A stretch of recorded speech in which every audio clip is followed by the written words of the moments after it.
Major funding for KPBS Evening Edition has been made possible in part by Anderson Plumbing, Heating and Air, proud to support the mission of KPBS and privileged to serve San Diego clients. Anderson Plumbing, Heating and Air, helping homeowners maintain drain, heating, and cooling systems since 1978.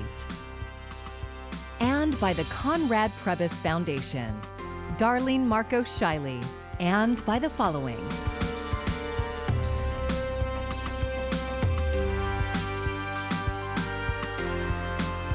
And by viewers like you. Thank you. Good evening. It's Monday, September 28th. Thanks for joining us. I'm Maya Trabulsi. Fall is looking just like summer when it comes to wildfires burning across the state. More massive destructive fires breaking out and conditions here raising concerns. We begin our coverage with KPBS environment reporter Eric Anderson. San Diego County firefighters were busy this summer. Not only did they help fight a record number of fires around the state, they also dealt with the region's first major wildfire in years. The Valley Fire consumed a number of backcountry buildings as flames burned more than 16,000 acres south of Alpine. It was a stark reminder of the risk for local residents living in the backcountry. The problem is made worse because there is plenty of thick fuel that dried out during a hot summer. And August was the hottest on record for much of our interior region of San Diego County. That puts you into context of, okay, this is more than just normal. The driest parts of the county are near the international border, but CAL FIRE officials say the situation is bad all over. The fuel moistures throughout the county are at or near critical levels. So that means we don't have areas in the county where everything's green and lush and we don't have to worry about it.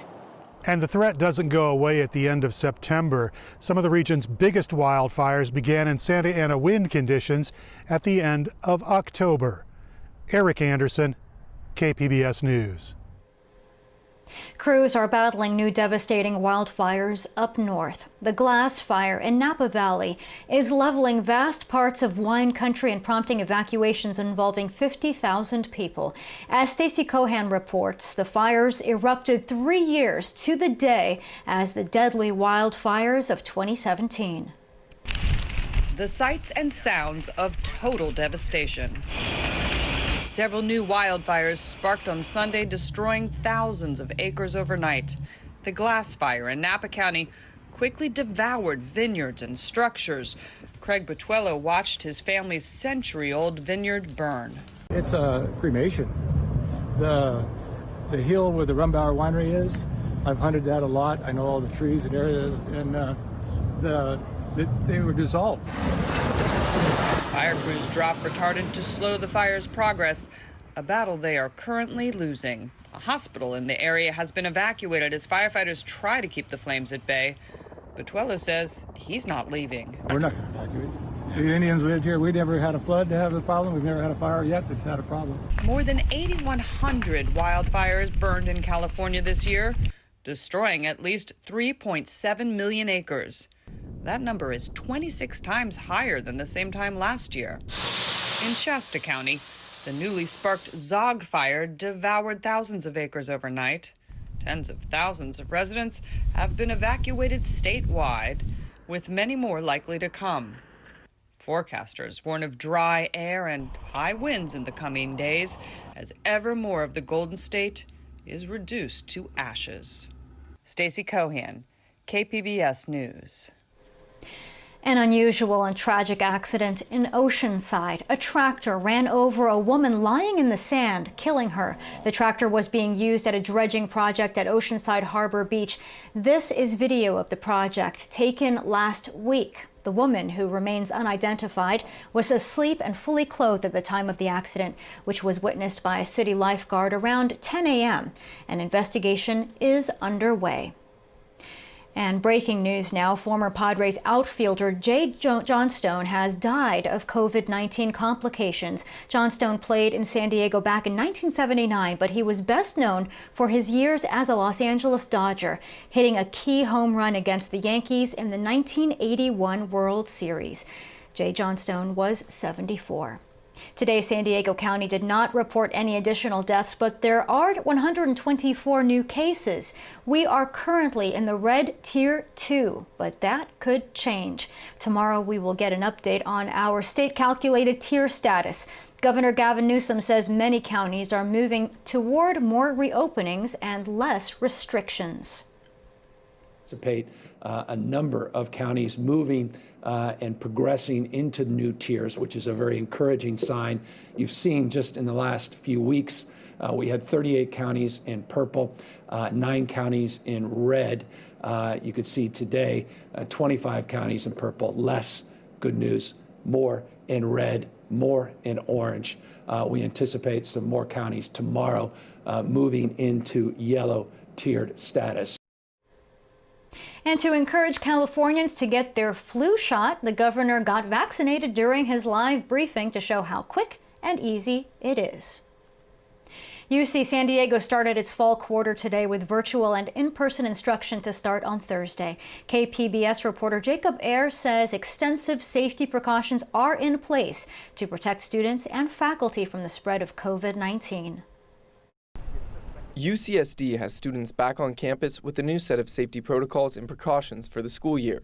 Angela Socha is the university's interim executive director of student health and well-being. She says they have minimized the chance for COVID-19 outbreaks. We've optimized the safety of the campus through a combination of a number of different tools, which includes frequent testing, both for those with symptoms as well as asymptomatic screening of our student body on a regular basis. The campus has reduced capacity to just over 12,000 undergraduate and graduate students, and arrivals to the campus were spread out over 10 days to encourage physical distancing. Moving in is stressful because, you have a limited slot. Everyone's wearing masks, you're sweating, it's like a stressful experience. And then once you kind of get in, it's pretty lonely, but I wouldn't say it's negative, it's just different. All students who live on campus will be tested for COVID-19 twice a month. Additionally, self-screening forms, daily sanitization, contact tracing, waste stream sampling, and a COVID-19 alert app will be employed to protect the UCSD community. I'm really happy with the way that UCSD is handling this whole COVID situation. I feel like although my experiences are limited, I still feel happy to be surrounded by people who also share, the same values and safety. UCSD's reopening comes as San Diego State University reported 25 new cases of COVID-19 Sunday. That brings the total number of SDSU cases to 1,072 since August 24th. And over 650 of those cases were from students living off campus. Not all universities have access to a health system like we do. We're very fortunate that way, and strong collaboration between the health system and the campus, because we're deeply integrated, has been very helpful. Dr. Socha says the university can test up to 2,000 individuals per day and have results back to them within 24 hours. Jacob Ayer, KPBS News.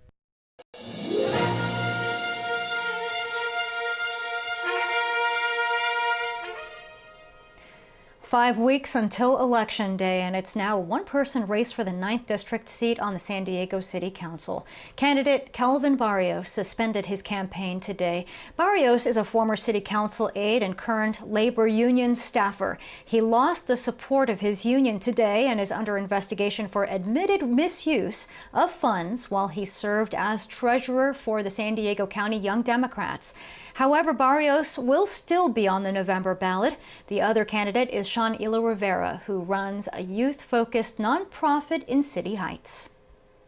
President Trump's taxes will likely be a main issue during his debate with Democratic challenger Joe Biden tomorrow night. As Caitlin Collins tells us, a New York Times investigation reveals that most average working people have been paying a lot more than the president in taxes. It's totally fake news. As President Trump is lashing out over a damning New York Times report about the dire state of his finances, his aides are claiming it's a last-minute hit job before the first debate. We've seen this play out before, where there was a hit piece about the president's taxes just before a debate, an accurate one at that. The president has paid lots of taxes, but the point is that why would anybody pay more than they owe? Neither his staff nor the president have provided any documents to refute what the New York Times is reporting, including that he only paid $750 in federal income taxes in 2016 and 2017, despite the millions that he earned.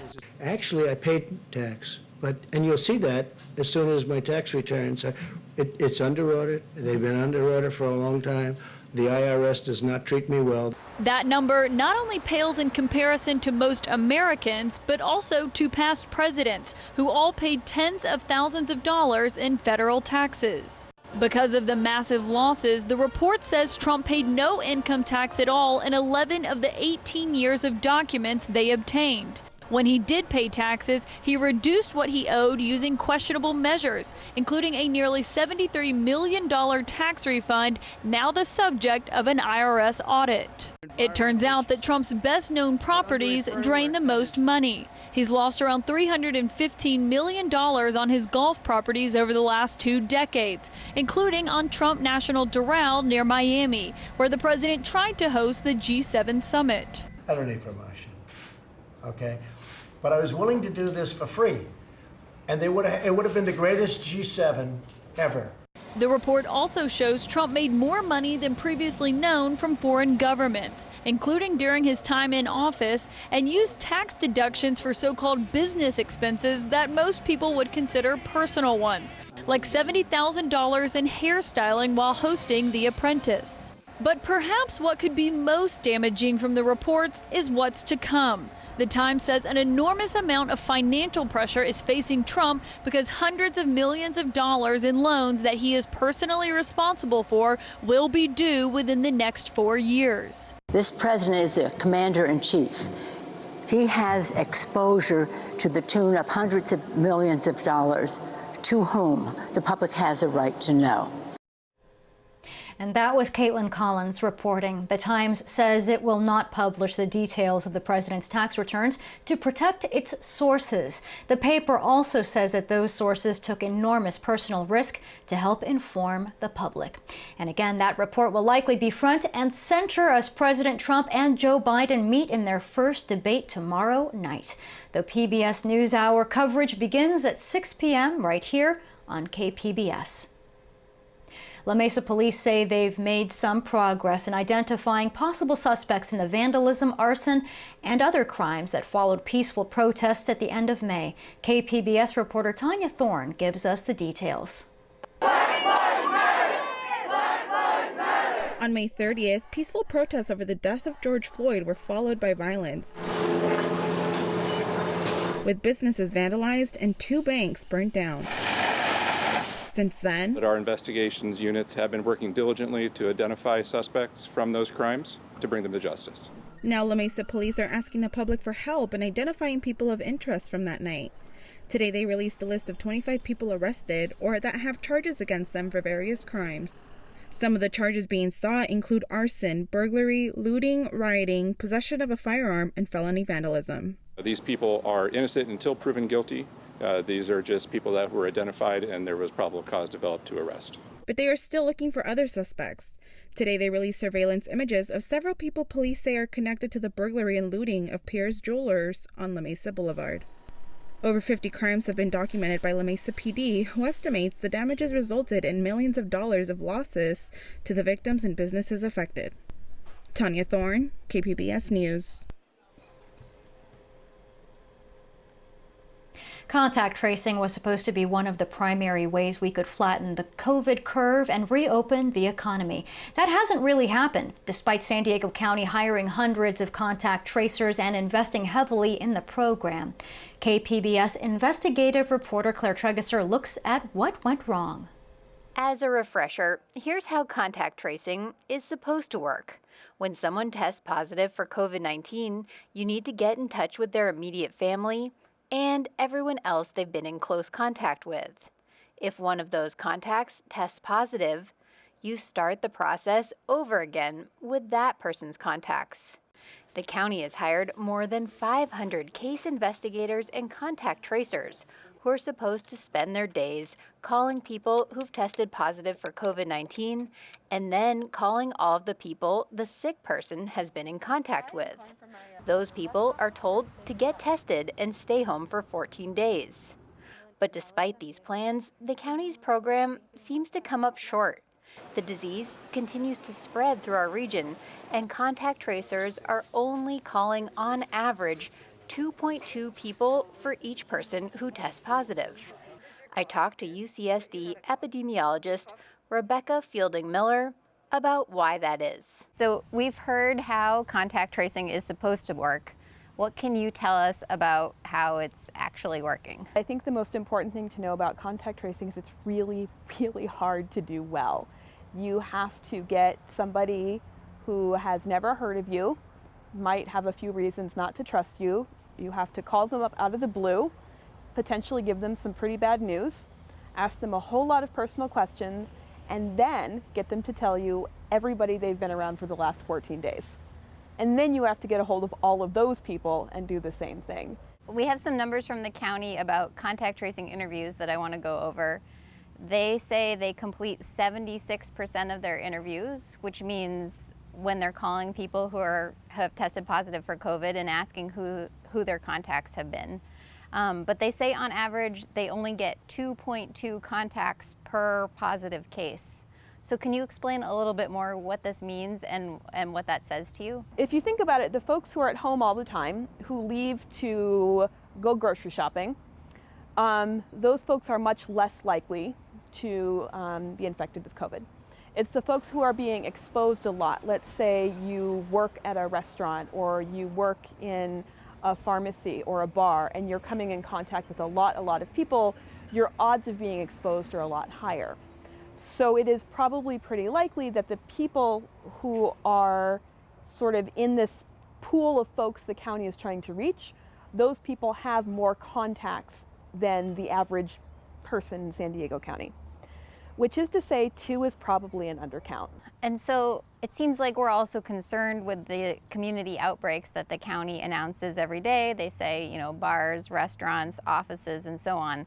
But then they say that that only accounts for 5% of all local cases. So how could that be? So let's say there are 2 people who get sick in a gym. 2 staff members in a gym get sick. They go home and 4 of their family members get sick. That would technically not be an outbreak. Contact tracing was supposed to be one of our big ways out of lockdown by keeping cases contained. But is a poor contact tracing program actually worse than having none at all? So in other words, if county officials say only 5% of cases come from outbreaks based on a subpar contact tracing program, aren't we giving people a false sense of security? So when we are able to catch a potential flare-up in the community, whether it's at a restaurant or a child care setting or a gym, we can at least stop that from getting worse. And as we manage to bring the total case numbers down, as we manage to suppress the bigger wildfire situation, then contact tracing becomes even more important because we can stop those flare-ups before they start and the numbers get higher. Thank you very much for explaining this to us, Rebecca Fielding Miller. We appreciate your time. A La Nina has formed along the equator. The National Weather Service says that tends to indicate Southern California is in for a drier than normal winter.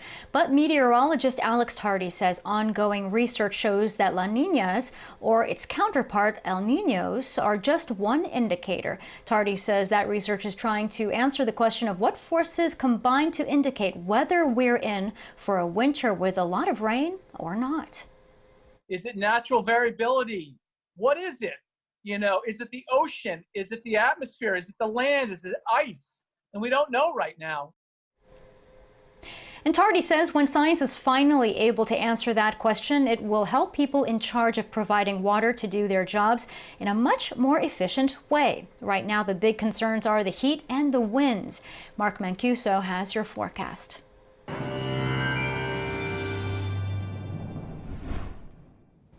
We're looking at hot, dry conditions here for most of the week, maybe a little bit cooler by the end of the week, but not by much. And the next couple of days, we're dealing with near record warmth. That's how hot it is going to be.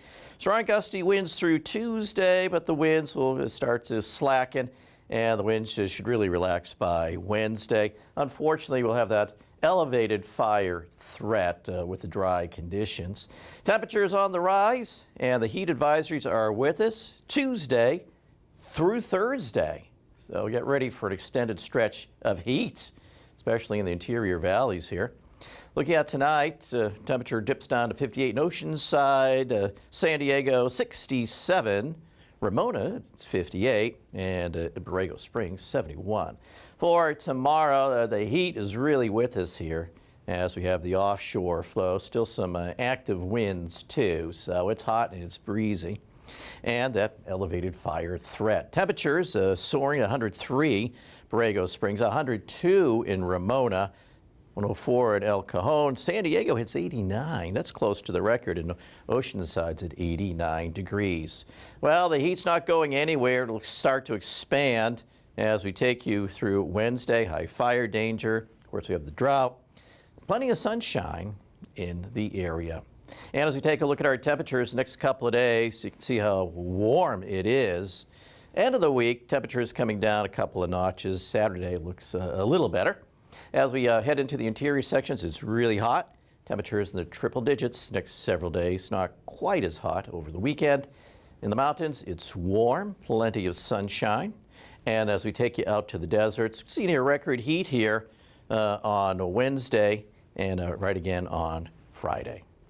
And for KPBS News, I'm meteorologist Mark Mancuso. Fitness trackers are blurring the line with medical devices. KPBS military reporter Steve Walsh talked to a VA researcher who cautions that their accuracy may depend on the color of your skin.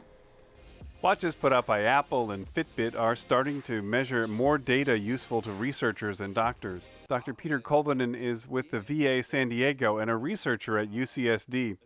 He's the lead author of an editorial in the journal Sleep, which cautions that these consumer devices may not be as accurate for people of color. The issue is the green light used by most consumer devices. The problem is that your skin and varying skin tones absorb light differently. And that throws off the algorithms that are getting used. And what we're seeing is that the green light technology is giving incorrect readings or not reading at all with the darker skin tones. Colvinen says there hasn't been enough research to prove green light technology works for everyone. And the research on watches uses an outdated model, the Fitzpatrick skin type scale, which reduces all skin tones to 6 colors. All the skin tones of the world, and you try to classify it in 6 skin tones, you're missing a lot of data about the variance of skin tone. As makers of the trackers press the FDA to approve data from their products to be used in research, Colvinen says they should be careful that they don't include data which could be biased against people of color. So the historical disparities are getting locked in to these medical grade components. Apple's latest watch advertises that it offers infrared, which is more expensive but more accurate, Colvinen says. But the majority of fitness trackers still use the cheaper green light technology, including Amazon Halo. In August, Sharp Healthcare in San Diego announced that it's offering the Amazon devices to some of its patients as part of a test. Steve Walsh, KPBS News.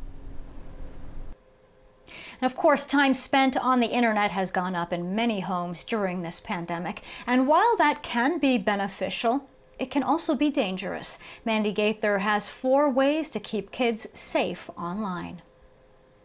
It allows children new ways of interacting with others, but technology can come at a cost. Watch what is shared. Predators can take information and use it on their prey. The name of their school, that they have practice every day at a certain time, or for older kids, something as simple as venting online about their parents can be dangerous. Because predators are now looking at those vulnerabilities in a child. Okay, so you're lonely, you want someone else. That's telling me that you aren't getting the attention that you are seeking, and maybe I can fill that void. Casey Bain with the Stephanie V. Blank Center for Safe and Healthy Children at Children's Healthcare of Atlanta says to set boundaries for when kids can be online and for which apps you allow them to use. Parents should also get the same apps so they're familiar with how they work. It's important to have conversations about what rules you're setting and why you're setting them. Have your child's password and let them know they're being monitored out of a concern for safety. We want to know who that person's friends with, and we want to monitor that really closely. But as a child gets older, they may have a little bit more freedom. Finally, remind children not to talk online with people they don't know. For Health Minute, I'm Mandy Gaither. October is the month to let your kids go wild. That's because all month long, kids aged 3 to 11 get in free to the San Diego Zoo and Safari Park. Kids can connect to wildlife in the 100 acres of outdoor enclosures.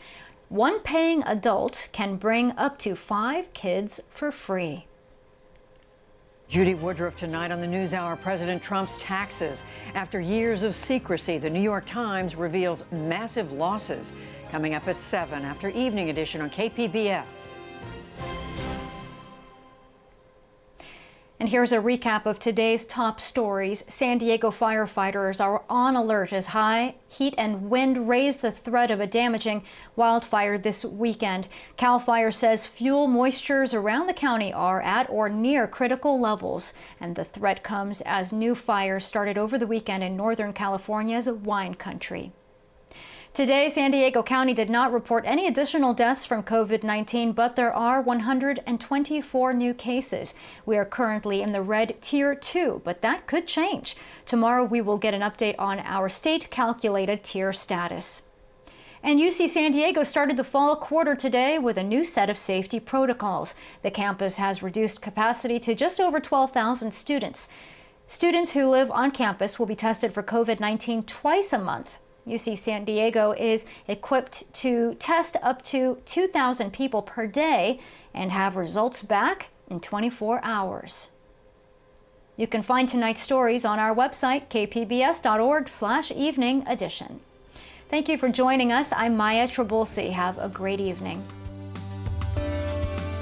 Major funding for KPBS Evening Edition has been made possible in part by Anderson Plumbing, Heating and Air, proud to support the mission of KPBS and privileged to serve San Diego clients. Anderson Plumbing, Heating and Air, helping homeowners maintain drain, heating, and cooling systems since 1978.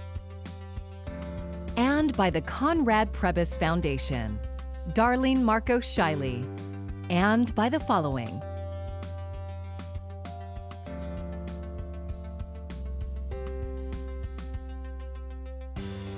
and by viewers like you. Thank you.